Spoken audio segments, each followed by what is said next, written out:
Saya kira ini yang harus dibuktikan oleh Pak Prabowo. Jangan sampai nanti predikat sebagai omon-omon itu jadi melekat ke beliau. Secara nyata bagaimana pemberantasan korupsi itu masih dinantikan sampai saat ini. Presiden Prabowo Subianto, Tribuners menyampaikan pidato kenegaraan perdananya dalam sidang tahunan MPR pada Jumat hari ini. Presiden Prabowo menegaskan beberapa hal tadi, mulai dari pangan, kemudian ekonomi, ketegasannya menindak elit nakal sampai hasil nyata hubungan internasional yang dilakukan sejak menjabat sebagai orang nomor satu di tanah air. Lantas bagaimana kita bisa mencermati pidato dari Presiden Prabowo Subianto dan hal penting apa saja yang bisa disoroti dalam pidato tersebut?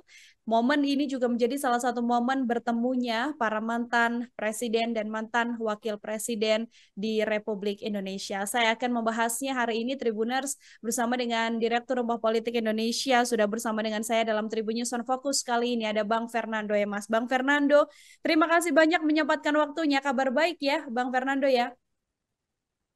Sama-sama Mbak Dila. Baik, salam sehat.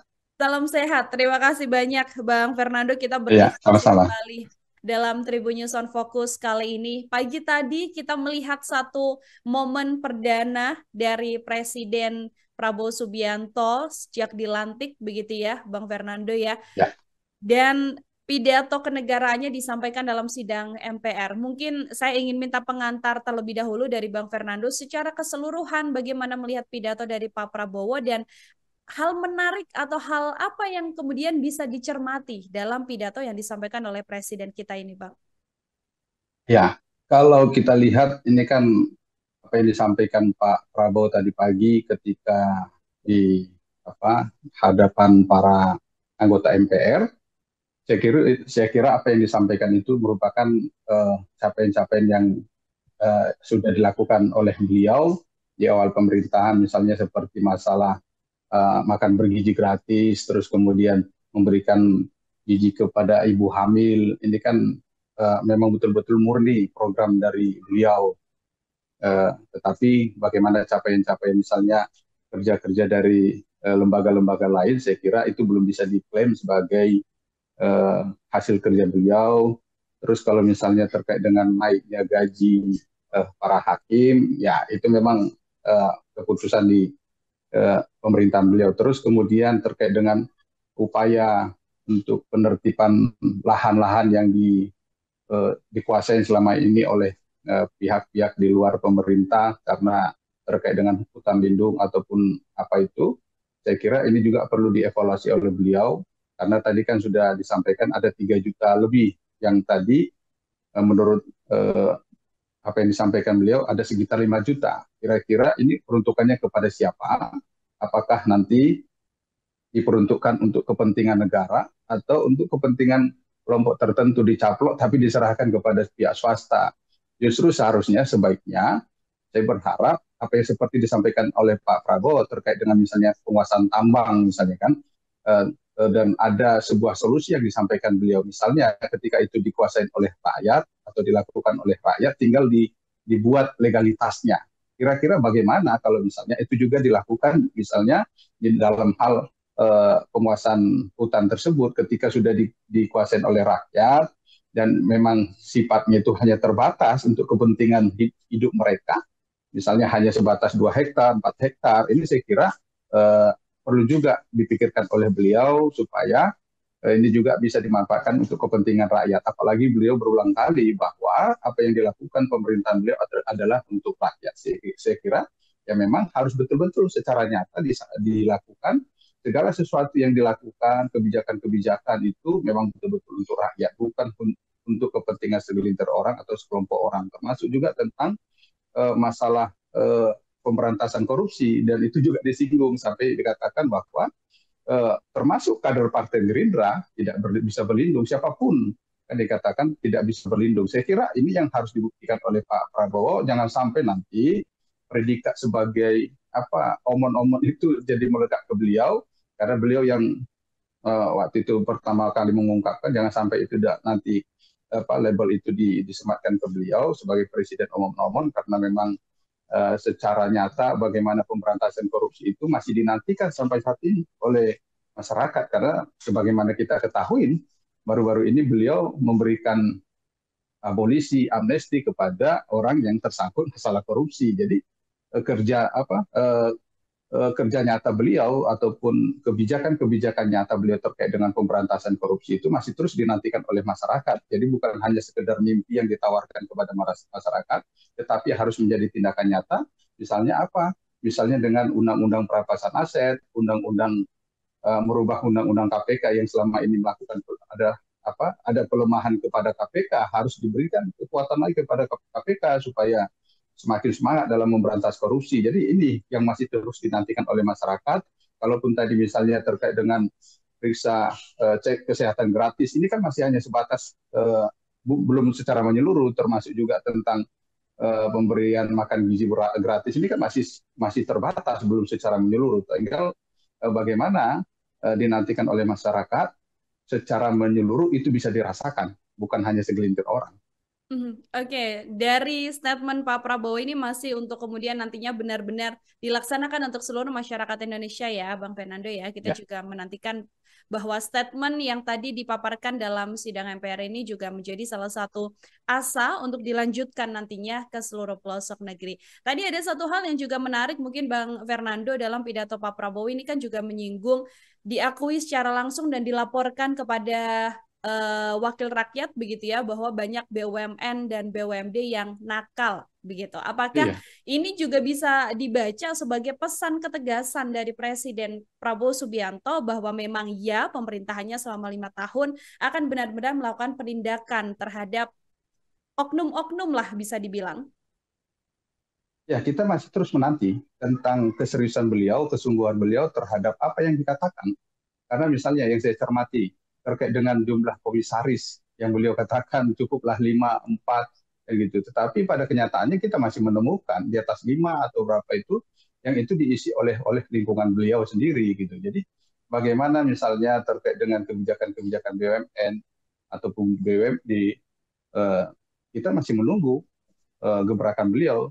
Bagaimana misalnya pengelolaan investasi melalui Danantara, penertiban dari bonus-bonus yang diberikan kepada para petinggi BUMN ini sudah memang coba ditertibkan oleh beliau. Kita menanti gebrakan itu dan kita harapkan seperti yang disampaikan oleh beliau bahwa BUMN ini akan memberikan sumbangan lebih ke APBN dari yang seperti selama ini, tidak seperti yang selama ini misalnya kan yang laporannya memang labanya ada, tetapi itu akal-akalan. Jadi kita harapkan memang pengelolaan BUMN, BUMD itu betul-betul akan bisa diharapkan untuk memberikan sumber pendapatan untuk negara ataupun daerah masing-masing. Jadi kita harapkan gebrakan-gebrakan beliau jadi bukan hanya sekedar lip service ataupun sekedar janji kepada masyarakat, tetapi kita menantikan sampai saat ini, masyarakat masih menantikan sampai saat ini realisasi apa yang disampaikan, apa yang dijanjikan oleh beliau.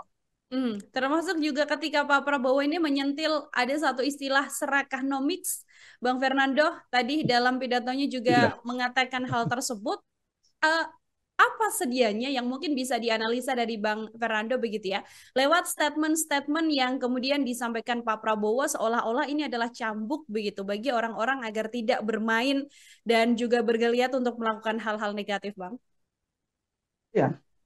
Terkait dengan secara ekonomi itu, ya tinggal bagaimana kita melihat ya kebijakan beliau untuk menertibkan bagaimana orang yang ingin mencari keuntungan lebih, kan gitu. Tidak keuntungan yang tidak wajar dari mana seharusnya dalam hal melakukan kegiatan usaha di Indonesia. Jadi eh, kalau kita lihat ya kekuasaan pemerintah itu Pak Prabowo itu memiliki kuasa penuh gitu untuk melakukan, apalagi seperti disampaikan ada berbagai upaya yang bisa dilakukan untuk menertibkan orang-orang yang coba melakukan bisnis-bisnis yang kurang sehat lah, karena seperti istilah Pak Prabowo tadi serakanomik itu. Jadi tinggal bagaimana misalnya terkait dengan eh, para pelaku usaha terkait dengan tambang, terus kemudian eh, minyak goreng gitu kan, terus kemudian masalah beras. Ini kan tinggal bagaimana pemerintah membuat regulasi untuk bisa menertibkan ini.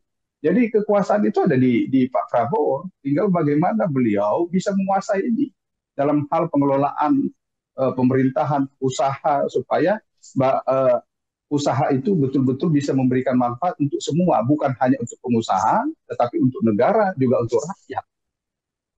Mhm. Oke, oke. Jadi menjadi salah satu hal yang punya tombak dari statement Pak Prabowo untuk diteruskan ke bawah ya, Bang Fernando ya, Ya, agar pada akhirnya nanti tidak berhenti hanya sekedar di ucapan lip service saja, namun benar-benar itu yang nanti akan betul. diimplementasikan untuk menuju ke bawah. Bang Fernando, ketika Pak Prabowo dalam pidatonya menyebut peralihan kekuasaan dari presiden terdahulu, Pak Jokowi kepada Pak Prabowo begitu ya berlangsung begitu smooth, kemudian Pak Prabowo mengatakan tidak ada gontok-gontokan, tidak ada kemarahan, bahkan diapresiasi juga oleh negara asing dan dipertanyakan bagaimana bisa peralihan kekuasaan ini begitu mudah begitu kan. Sinyal apa yang kemudian bisa kita analisa mengenai peralihan kekuasaan yang disebut berlangsung begitu smooth ini, Bang Fernando? Ya, memang itu kita rasakan bersama lah bagaimana peralihan itu begitu smooth dari Pak Jokowi kepada Pak Prabowo. Walaupun memang ada pihak-pihak yang tidak puas terkait dengan hasil Pilpres, tetapi nyatanya sekarang sudah bisa diatasi dan pemerintahan Pak Prabowo bisa berjalan dengan baik, tidak ada gangguan-gangguan yang berarti. Walaupun masih ada kritikan-kritikan, itu sesuatu yang wajar. Karena seperti yang disampaikan oleh Pak Prabowo tadi, bahwa negara itu butuh orang-orang yang melakukan kontrol supaya jangan sampai negara itu menjadi negara yang otoriter, negara yang korup dan gitu. Jadi diperlukan ya yang di luar pemerintahan untuk melakukan kontrol kritik terhadap pemerintahan supaya pemerintahan itu diingatkan ketika ada coba melenceng supaya kembali kepada yang seharusnya. Jadi uh, kalaupun negara-negara asing seperti disampaikan oleh Pak Prabowo memuji terkait dengan peralihan pemerintahan eh, Pak Jokowi ke Pak Jokowi itu semua, ya saya kira itu juga pernah terjadi dari Pak SBY ke Pak Jokowi, dan itulah yang kita harapkan di pemerintahan selanjutnya akan terjadi peralihan yang semua di dalam pemerintahan supaya apa? Supaya pemerintahan itu bisa bekerja dengan baik, dan itu tujuannya itu apa? Untuk kita semua, untuk negara, untuk rakyat Indonesia. Jadi kalaupun ada perbedaan, ada ketidakpuasan, ya tinggal bagaimana itu dilakukan melalui lembaga-lembaga yang sudah ada. Misalnya ketika terkait dengan sengketa pemilu ada Mahkamah Konstitusi, itu ada Bawaslu. Ketika ada penyelenggara pemilu yang dianggap berbuat curang, tidak netral, itu ada DKPP, Dewan Kehormatan Penyelenggara Pemilu. Jadi ada tempat-tempat yang kita bisa mencari keadilan terkait dengan kepemiluan, dan ini kita berharap supaya pemerintahan itu bisa tetap terus peralihannya seperti yang dari Pak SBY ke Pak Jokowi, dari Pak Jokowi ke Pak Prabowo, tetap semut supaya uh, pemerintah bisa langsung bekerja, tidak ngurusin masalah masalah keberatan-keberatan ataupun hal-hal yang tidak bermanfaat untuk kepentingan bangsa ini. Itu poinnya, agar pemerintah kemudian bisa langsung bekerja ketika sudah dilantik begitu ya untuk menjabat di posisi presiden. Bang Fernando juga kalau kita melihat di luar konteks pidato dari Pak Presiden begitu ya, ini kan Ya, momennya juga cukup hangat karena banyak mantan pemimpin negeri ini yang hadir, Pak SBY hadir, mantan Wakil Presiden Tri Sutrisno, Yusuf Kala, tadi Budiono, kemudian Ma'ruf Abi juga hadir, begitu kan? Pak Jokowi juga hadir, begitu kan? Kalau kita melihat nama seperti Pak SBY, Tri Sutrisno, Yusuf Kala, Pak Jokowi, ini kan di luar dari hubungan mereka yang sebenarnya baik, tapi narasi yang berkembang itu kan mengatakan bahwa inilah, itulah, kemudian Pak SBY dengan Pak Jokowi demikian, Pak Tri Sutrisno yang sempat dikait-kaitkan dengan pemakzulan, kemudian pendukung ya. Pak Jokowi Sylvester yang sempat dikatakan memfitnah Yusuf Kala, begitu kan. Dengan momen pertemuan hari ini, Bang Fernando, bagaimana Bang Fernando bisa menganalisisnya? Ya, jadi memang harusnya seperti ini yang ditunjukkan oleh para pemimpin bangsa kita. Jadi ketika para pemimpin bangsa itu mau melibatkan diri di dalam perpolitikan, seharusnya rasa ego, terus kemudian baperan itu nggak ada lagi. Kenapa? Karena mereka sudah melibatkan dirinya di dalam perpolitikan. Karena di dalam perpolitikan itu dikenal tidak ada musuh abadi, yang ada adalah kepentingan abadi. Cuman sekarang bagaimana pemimpin-pemimpin yang masih baper itu ya segeralah harus move on dan membangun hubungan yang baik lagi dengan pemimpin-pemimpin yang lainnya. Karena bagaimanapun juga para pemimpin yang pernah memimpin negeri ini itu harus menjadi contoh dan teladan untuk perpolitikan kita, untuk para generasi muda. Karena bagaimanapun juga mereka yang akan dicontoh oleh generasi muda dalam membangun politik ke depan. Karena tidak mungkin yang sekarang-sekarang itu memimpin akan terus memimpin ke depannya, tetapi akan ada pergantian dan harus memberikan pendidikan politik kepada generasi muda bahwa ketika ada perdebatan di luar, ada perselisihan, tetapi ketika untuk kepentingan bangsa dan negara ini harus bersatu. Karena bagaimanapun juga tujuan utama mereka melibatkan diri dalam politik adalah untuk bangsa negara. Kecuali memang mereka untuk kepentingan pribadi, ya bisa aja.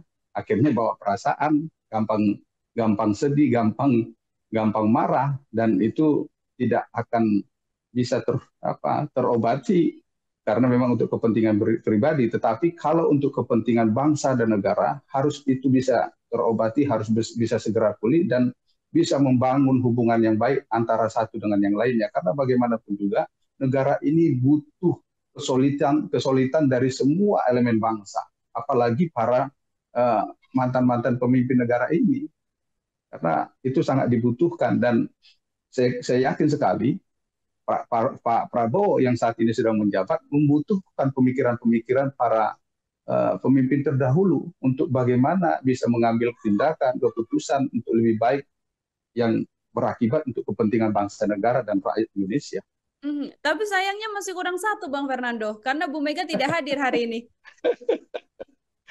Iya, kita harap kalaupun tadi Mbak Puan mengatakan Bu Mega sakit, kita harap tidak serius sakit itu, tetapi kalau kita lihat dari pemberitaan kan, Ibu Mega beberapa waktu lalu kan mengesahkan Pak Hasto sebagai sekjen gitu. Jadi eh, walaupun alasan yang dibangun Bu Mega sedang sakit, kita harap tidak serius, tetapi ini akan menjadi isu yang liar gitu terkait bagaimana hubungan Bu Mega dengan Pak SBY, dengan apalagi belakangan ini dengan Pak Jokowi yang masih hangat-hangatnya gitu. Jadi tentu saja narasi ini akan uh, menjadi liar di masyarakat kita, mereka akan membangun persepsi masing-masing, perspektif masing-masing terkait dengan ketidakhadiran Bu Mega. Jadi inilah yang seharusnya tidak perlu terjadi. Kalaupun ada perbedaan, ada rasa kecewa terkait dengan satu sosok, terkait dengan sikap politiknya, seharusnya itu sudah selesai karena bagaimanapun juga pemilu sudah selesai. Yang seharusnya sebagai eh, sebagai mantan presiden ataupun presiden kelima menunjukkan kenegarawanannya. Jadi semua elit-elit bangsa ini harus menunjukkan bahwa mereka itu sebagai negarawan yang tidak membawa perasaan terkait dengan situasi politik yang mau tidak mau akan terus berubah. Karena ya seperti tadi istilah yang selalu diungkapkan di dalam politik itu tidak ada teman yang abadi. Kawan bisa jadi lawan, lawan bisa jadi kawan. Jadi ini sangat terbuka sekali dan ini harus betul-betul siap siapapun itu yang sudah melibatkan dirinya di dalam perpolitikan, apalagi sudah menjadi ketua umum, pernah menjadi presiden. Ini kan harus siap terkait dengan hal yang seperti ini. Jadi kalau saya melihat harus bisa mencontoh misalnya seperti apa yang dilakukan oleh Pak Jokowi dan Pak Prabowo. Misalnya kalau Pak Jokowi bawa perasaan terkait dengan perpolitikan, tentu akan kecewa dan akan marah ketika misalnya pada saat Pilpres lalu ada pernyataan ungkapan-ungkapan yang menyudutkan beliau, bagaimana peran serta Pak Prabowo untuk membawa beliau dari Solo ke Jakarta, ataupun Pak Prabowo karena merasa pernah dikhianati. Kalau bawa perasaan, ketika diajak bergabung tentu akan tidak mau kan itu. Tetapi karena kedua elit politik ini tidak bawa perasaan, akhirnya situasi yang aman, damai dan terjalin hubungan yang baik terhadap keduanya, dan kesempatan itu terbuka bagi Pak Prabowo. Akhirnya beliau bisa terpilih menjadi presiden ke-8. Jadi kalau memang ingin membangun peluang terhadap perpolitikan dirinya ataupun partainya, harusnya membuka diri terhadap semua orang, jangan ada permusuhan. Kalaupun pernah dikecewakan, ya harus dilupakan, karena ini untuk kepentingan bangsa dan negara kita. Mhm. Apakah juga sedianya kan kita menantikan ya Bang Fernando ya momen ketika Bu Mega ini bisa bertemu dengan Pak SBY, ini juga sudah lampau sekali, mungkin kita bisa melihatnya apalagi bersamaan akan ada Pak Jokowi di sana. Ini masih mungkin nanti salah satu harapan terbesar yang bisa kita lihat adalah di momen hari ulang tahun ketika pengibaran bendera begitu kan, biasanya para pemimpin negeri ini kan berkumpul untuk sama-sama hadir begitu. Kalaupun nanti mungkin ada momen pertemuan antara Pak Jokowi, Pak SBY dan juga Bu Megawati bersama dengan para pemimpin lainnya, apa yang kemudian juga bisa menjadi salah satu hal yang melegakan Bang Fernando. Meskipun di balik itu kita tidak tahu, mungkin ada satu dan lain hal yang terjadi, tapi secara pembelajaran politik dan demokrasi bagi publik, ketika para tokoh ini bisa bertemu, hal apa yang mungkin bisa dibaca? Jadi kita harus ingat terhadap niat baiknya Pak Prabowo, bahwa beliau menginginkan adanya rekonsiliasi nasional kan gitu. Hmm. Jadi selama elit-elit politik ini tidak bisa bersatu, berarti rekonsiliasi itu masih gagal. Jadi kalaupun yang waktu lalu berseberangan secara pilihan politik di Pilpres, mereka bisa bersatu bergabung di dalam koalisi, tetapi kalau elit-elit politiknya masih belum bisa membangun komunikasi yang dengan baik, atau masih saling menghindar satu sama lainnya, itu belum terjadi rekonsiliasi nasional. Jadi ketika nanti di peringatan 17 Agustus kita harapkan semua akan hadir supaya mereka menjadi teladan bagi generasi bangsa, bagi bangsa negara ini. Dan bagaimanapun juga pendidikan politik yang mereka tunjukkan itu akan menjadi pembelajaran untuk semua gitu. Jadi masing-masing bisa menerima hasil demokrasi dengan baik, dan kemudian misalnya Bu Mega gitu ya, harus bisa belajar juga dari Pak Karno yang merupakan orang tua kandung beliau. Bagaimana misalnya adanya perdebatan-perdebatan antara para pendiri bangsa pada saat itu, tetapi Pak Karno masih bisa membangun hubungan yang baik dengan uh, orang-orang yang berseberangan pada saat itu. Ya, ini harus dicontoh gitu. Jadi bagaimanapun juga perbedaan itu bukan menjadikan permusuhan. Pilihan politik itu tidak menjadikan permusuhan, tetapi bagaimana perbedaan itu ataupun sesuatu eh, apa eh, sesuatu yang mengecewakan itu bisa dijadikan untuk kekayaan dalam membangun demokrasi di negara ini. Gitu. Jadi jangan dianggap bahwa perbedaan itu menjadi sesuatu yang harus dianggap musuh, tetapi harus dijadikan kekayaan di dalam berdemokrasi. Bukankah di dalam berdemokrasi memang harus ada perbedaan? Itu karena ketika kita memang partai politik itu memberikan kewenangan pilihan terhadap orang yang sudah berusia 17 tahun ke atas, ya semua warga negara berhak untuk menentukan pilihannya, termasuk partai politik, dibuka seluas-luasnya bagi negara, bagi siapapun yang ingin membentuknya, terbuka secara luas. Ya, makanya jangan dipaksa seseorang, walaupun sebelumnya memang diusung, dijadikan menjadi wali kota, gubernur, ataupun presiden, dipaksa untuk satu pilihan dengan yang pernah mengusung. Karena kebebasan berpendapat itu dijamin oleh undang-undang, dan ini yang harus dipegang oleh semua elit politik. Jadi jangan sampai dipaksakan. Makanya ketika berani menentukan pilihan, ya harus siap ditinggal ataupun tetap bersama-sama. Karena harus tetap diingatlah bagaimana jargon politik itu. Tidak ada sahabat ataupun teman yang abadi, tetapi yang ada adalah kepentingan yang abadi. Itu tidak ada musuh yang abadi, yang ada kepentingan abadi. Ini yang harus diingat. Jadi kalaupun dibuat atau apa ditinggalkan atau tidak lagi bersama-sama pilihannya, jangan kecewa. Karena memang itulah politik. Yang penting untuk kepentingan bangsa negara ini. Mhm. Artinya meskipun tadi kita juga melihat Mbak Puan secara langsung mengatakan bahwa beliau mewakili Bu Mega yang tidak hadir begitu ya. Ada momen Ya. Mbak Puan juga menghampiri Mas Gibran, kemudian bersalaman juga dengan para mantan petinggi Republik Indonesia. Hadirnya Mbak Puan ini belum cukup mewakili yang Bang Fernando ya. Kalau tidak Bu Mega langsung yang kemudian bisa bertemu dengan para elit ini. Kalau kita lihat yang berseberangan itu kan bukan Mbak Puan, Hmm, tetapi Bu Mega yang betul-betul pernah berseberangan dengan Pak Jokowi, dengan Pak SBY. Sehingga dibutuhkan sosok yang bersangkutan. Jadi kalaupun kehadiran Bu Puan di dalam forum itu, ya karena beliau kan sebagai ketua DPR, betul. yang mau tidak mau harus hadir.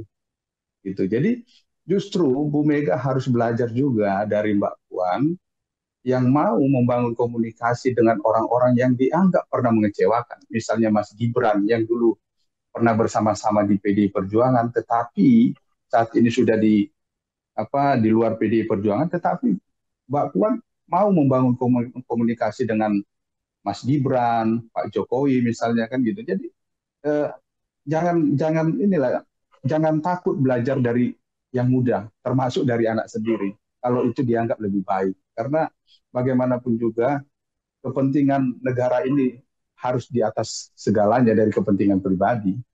Oke, kepentingan negara harus dia lebih di atas segalanya dari kepentingan pribadi ataupun rasa kecewa pribadi begitu ya, Bang Fernando ya, karena tujuannya adalah untuk kepentingan negeri ini. Terakhir dari saya, Bang Fernando, tadi Bang Fernando sempat menyebutkan PR-PR besar dari Pak Prabowo begitu ya, untuk kemudian tidak hanya lip service, namun juga benar-benar ada pembuktian nyata. Mungkin di rentan nanti 3-4 tahun ke depan masa pemerintahan Pak Prabowo, kalau Bang Fernando sendiri PR yang mungkin juga harus dibenahi oleh Pak Prabowo, kemudian harapan besar dari Bang Fernando sendiri untuk pemerintahan Prabowo Gibran ini akan seperti apa kira-kira Bang? Ya, pertama ya terkait dengan apa yang pernah dijanjikan, gitu kan. Kalau kita lihat kan ada 16 janji, 16 poin itu poin besar yang dijanjikan oleh Pak Prabowo dan Mas Gibran. Termasuk tadi sudah singgung tentang bagaimana eh, subsidi pupuk terhadap para petani yang itu betul-betul bisa sampai kepada masyarakat. Terus kemudian bagaimana kita bisa menjadi negara yang betul-betul surplus terhadap pangan sehingga kita bisa melakukan impor ini harus betul-betul bisa diwujudkan. Terus kemudian misalnya bagaimana terkait dengan pengembangan sumber daya manusia, apa kira-kira yang dilakukan untuk bisa percepatan ini? Makanya ini harus dipikirkan oleh pemerintahan Pak Prabowo. Jadi jangan sampai dari 16 janji itu hanya sebagian kecil yang bisa direalisasikan. Misalnya terkait dengan makan bergizi gratis, terus kemudian subsidi pupuk dan eh, cek kesehatan gratis. Jadi jangan hanya itu, tetapi harus bisa sebagian besar itu diwujudkan oleh pemerintahan Pak Prabowo selama 4 tahun ke depan. Karena bagaimanapun juga masyarakat akan bisa menilai kegagalan ataupun keberhasilan pemerintahan ini terkait dengan apa yang sudah dijanjikan. Jadi bukan apa yang eh, dilakukan terkait dengan meneruskan pemerintahan yang lalu, tetapi apa perwujudan yang pernah dijanjikan dari 16 itu. Jadi sebagian besar paling tidak harus bisa di atas eh, 10 10 poin yang pernah dijanjikan itu bisa diwujudkan supaya dianggap bisa berhasil kalaupun Pak Prabowo akan mencalonkan lagi sebagai presiden di 2029 yang akan datang. Jadi inilah yang menjadi harapan-harapan masyarakat supaya apa? Masyarakat jangan sampai lebih kecewa lagi terhadap pemerintah-pemerintahan kita.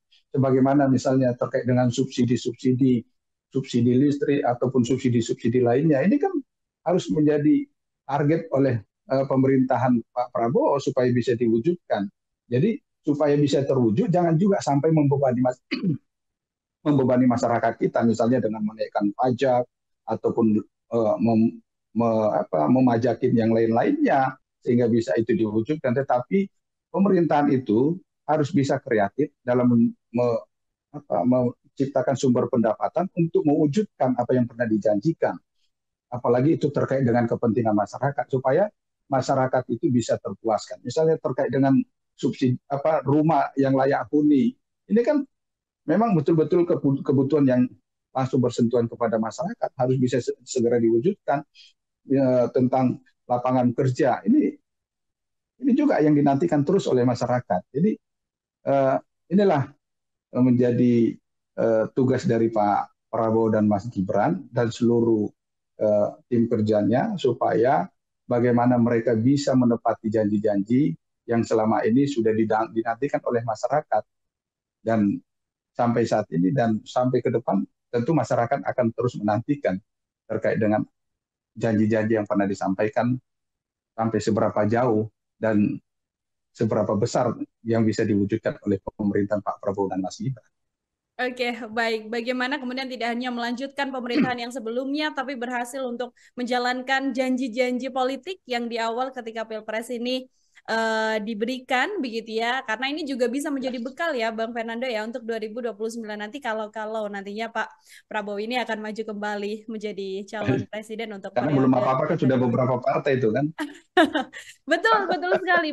Baru jalan 1 tahun saja sudah ada banyak partai yang mengatakan akan mengusung Pak Prabowo ya. Jadi ini ketika bisa memenuhi semua janji politik, ketika pencapresan kita juga berharap agar nanti 2029 menjadi jalan lah untuk Pak Prabowo untuk kemudian maju lagi menjadi calon presiden seperti itu. Bang Fernando luar biasa sekali.